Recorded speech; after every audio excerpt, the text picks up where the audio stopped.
Bismillahirrahmanirrahim. Assalamualaikum warahmatullahi wabarakatuh.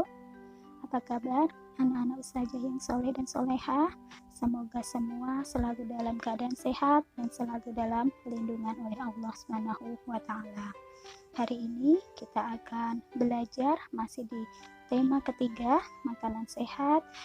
Di subtema kedua, yaitu pentingnya makanan sehat bagi tubuh, dan di pembelajaran ke-5 dan ke-6. Disiapkan buku penanya dan alat tulisnya. Sebelum kita mulai pembelajaran hari ini, kita bersama-sama dahulu membaca basmalah. Bismillahirrahmanirrahim.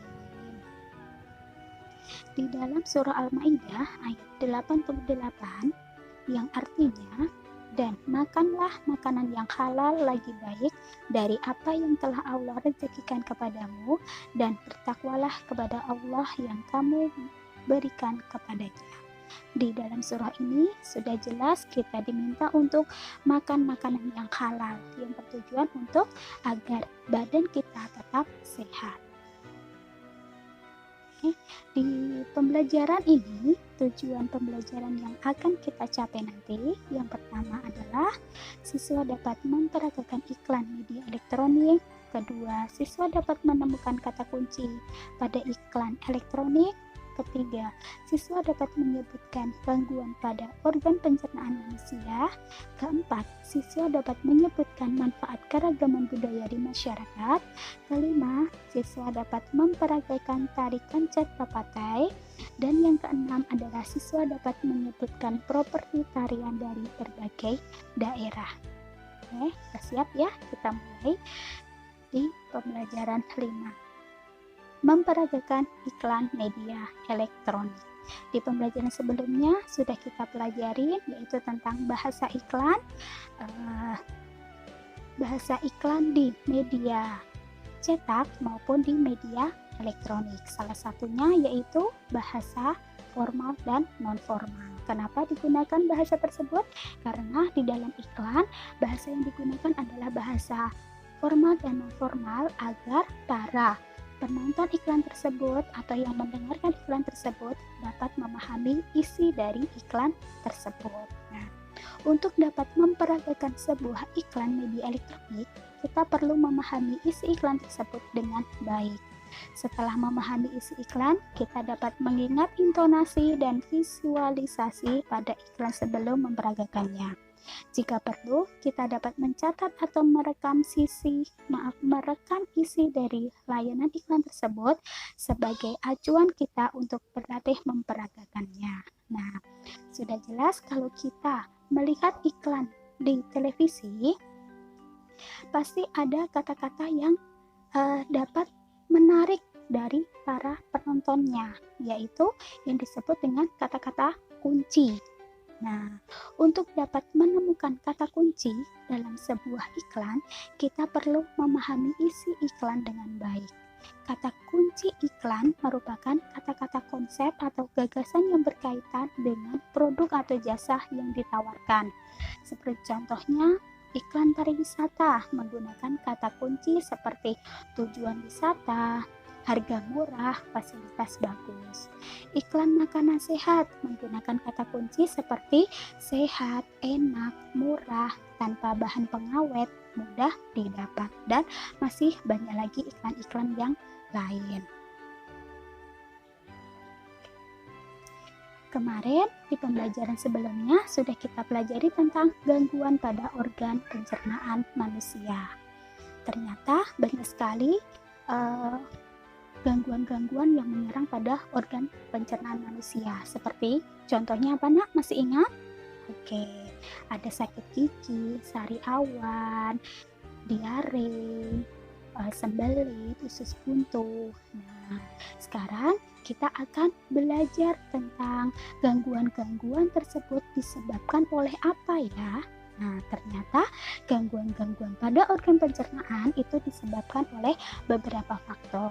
Yang pertama yaitu makan tidak teratur. Nah, makan yang tidak teratur dapat menyebabkan gangguan pencernaan seperti terserang penyakit MAH, Yang kedua, mengkonsumsi makanan dan minuman yang tidak bersih. Nah, jika kita mengkonsumsi makanan dan minuman tidak bersih dan tidak sehat, dapat membuat tubuh kita menjadi sakit.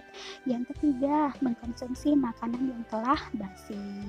Ini juga kalau kita makan makanan yang telah basi, pasti perut kita akan sakit, badan kita akan sakit. Nah, ada beberapa cara yang dapat dilakukan untuk memelihara organ pencernaan makanan.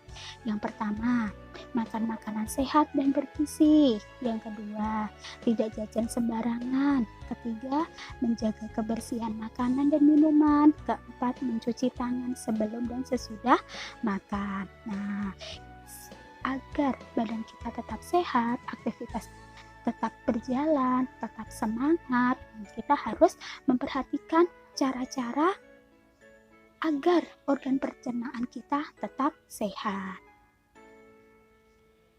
Memperagakan tari kancet papatei. Pernah mendengar tari kancet papatei? Nah, tari kancet papatei ini merupakan salah satu contoh tarian yang ada di Kalimantan. Tari kancet papatei atau tari perang merupakan tarian tradisional yang bercerita tentang seseorang pahlawan Dayak Kenyah yang sedang berperan melawan musuh. Tarian tersebut menggambarkan tentang keberanian para pria atau ajai suku Dayak Kenyah dalam berperang. Tarian ini juga menampilkan upacara pemberian gelar bagi pria atau ajai yang sudah berhasil mengalahkan musuhnya. Di sini ada foto atau gambar tari kancet papatei. Kalian bisa melihat gerakannya di internet ya. Properti yang digunakan dalam pementasan tari kancet papatei antara lain ada mandau, perisai, baju perang. Gerakan tari kancet papatei sangat lincah, gesit, penuh semangat, dan terkadang disertai dengan pekikan si penari. Ya, kalau badan kita sehat, pasti dalam memperagakan tari kancet papatei sangat bersemangat ya.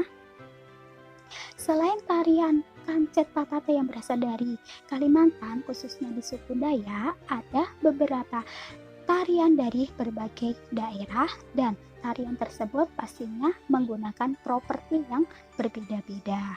Sebagai contoh, tarian pendet ya. Di sini propertinya adalah bokor berhias janur dan berisi bunga. Ada tarian piring, pasti propertinya piring. Tarian topeng, propertinya topeng, ada kipas, dan tarian bondan adalah properti yang dipakai adalah payung, boneka, bayi, dan kendi. Ini hanya sebagian contoh dari tari-tarian yang ada di Indonesia.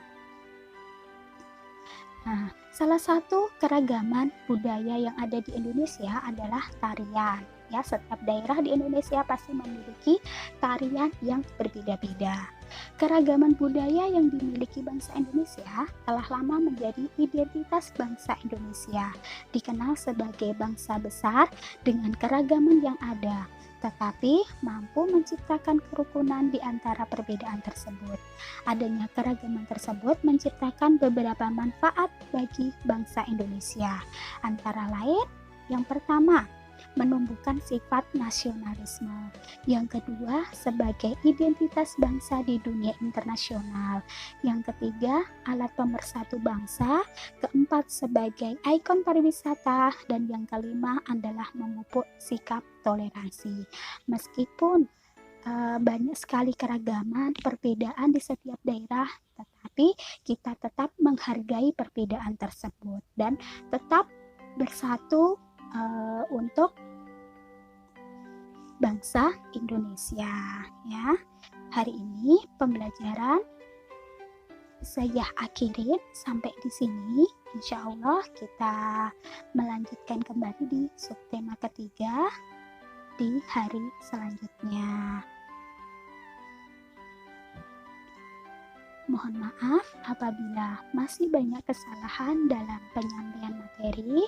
Saya berpesan selalu jaga kesehatan, Lu berdoa semoga keadaan seperti ini segera berakhir.